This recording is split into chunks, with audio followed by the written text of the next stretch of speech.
Então, o nosso caso é um caso de infarto agudo do miocárdio com supra, tá claro? Só vamos revisitar alguns pontos importantes. Nós estamos falando de um homem de 55 anos de idade, que tem queixa de dor torácica, que é súbita, que é em aperto, que irradia para o braço esquerdo, que tem sudorese, que tem náusea, não é isso? Tem um fator precipitante que foi uma discussão no trabalho, piorou com o esforço físico, não melhorou com o nitrato, já é hipertenso, já é dislipidêmico, já é tabagista, ou seja, eu olhei a dor, eu olhei os fatores de risco, né? Eu já estou pensando qual score eu vou usar para avaliação à gravidade. Ele tem 15/9 de pressão, tá taquicárdico, né? Ausculta pulmonar normal. E eu faço um eletro e vejo que no D2, D3 EVF tem um supra. E lá na parede, em V1 e V3, tem um infradesnivelamento. E mais tarde saiu a troponina e está positiva. Gente, esse paciente é um paciente clássico de infarto agudo do miocárdio. Qual é a queixa principal? Dor torácica a 1 hora. Essa é a queixa principal. Como eu vou qualificar essa dor? Como que é a história da moléstia atual, né? Nós já vimos isso. Como é a história da órbita pregressa? Qual o diagnóstico? Infarto agudo do miocárdio. O que é o meu manejo inicial?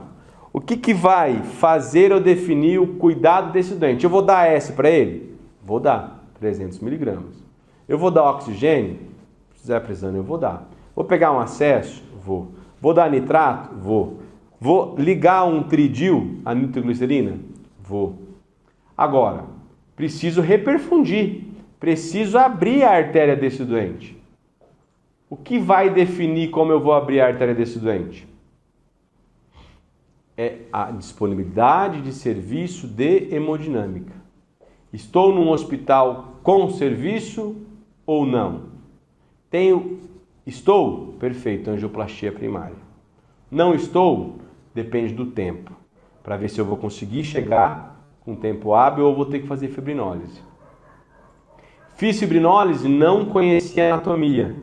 Vou acompanhar se teve reperfusão farmacológica, mas vou ter que fazer um cateterismo ainda internado para ver se tem lesões em outros vasos. Vou ter que depois da angioplastia ou depois da fibrinólise ver a anticoagulação por um período. Certo? E vou ter que durante a reperfusão, se for com angioplastia, o segundo antiagregante plaquetário e se for com fibrinólise também. Dúvidas? Pergunta?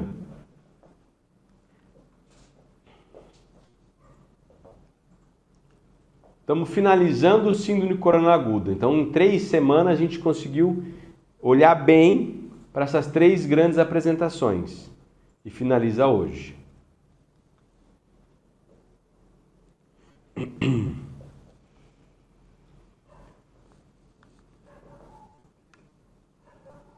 Pessoal, pode falar, mandar pergunta.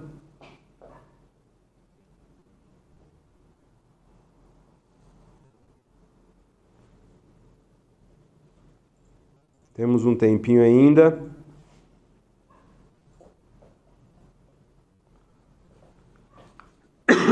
Dúvidas ou não? Nenhuma pergunta? Fico tão triste quando vocês não têm pergunta.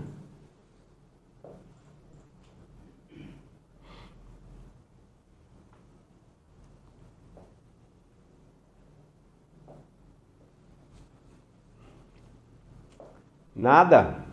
Então assim, nós temos mais 2 terça-feiras com outros temas e para depois fazermos nosso encontro presencial, né? Nós vamos organizar ainda para a semana que vem um encontro extra que eu quero fazer com vocês aí, um bate-papo mesmo, de ver dúvidas e questões do dia a dia de vocês aí que vocês possam estar tendo. no tutorial, desafio, para quem já está no internato. Então vocês criam uma dúvida, vamos fazer um bate-papo, como se fosse um tutorial do Aprimora Med, de assuntos diversos, tá bom? Vamos organizar um encontro online, vou sentar no meu computador, vocês também, vamos abrir um chat ali e vamos um conversar com o outro e tirar dúvidas dessas 3 primeiras apresentações e de outras que vocês possam ter no dia a dia aí. Então anotem, tá bom? Vai ser um encontro extra aí nosso. A Milena, esse infradesnivelamento em V1 e V3 tem que fazer derivação posterior? Porque no caso pode ser imagem espelhada, né? Isso, vamos lá. Boa pergunta, Milena. Estava esperando alguém perguntar isso aí. Vamos voltar lá para a nossa apresentação aqui.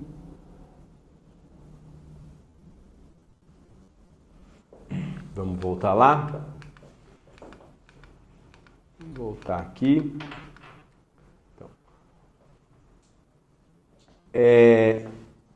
se vocês olharem o que eu acabei de falar para vocês, lá no nosso caso clínico, D2, D3 e AVF, supradesnivelamento, e V3 e V4, um infra. É bem um eletro que está aqui, ó. Tem o supra no D2, D3 AVF, tem um infra em imagem espelho aqui. Quando eu volto aqui para as paredes, né? Toda vez que eu tenho um infarto de D2, D3 AVF, eu preciso, certo? Fazer as derivações V3 e V4R. Pronto, então vou ter que fazer naquele paciente. Preciso fazer a derivação. Mas por que ele tem alterações nas paredes precordiais? Ele pode ter... Eu tenho tanto a imagem em espelho, mas eu também posso ter isquemia numa outra artéria. Então, o que é importante nesse caso? Preciso fazer as derivações V3R e V4R, porque eu tenho parede inferior e eu tenho a imagem em espelho do infra daquela lesão. Então, muito provavelmente, isso é uma imagem em espelho, que a gente fala, e eu tenho um infarto de parede inferior, que vou precisar fazer derivações V3R e V4R para ver se está pegando a parede inferior do meu ventrículo direito. Não sei se ficou claro.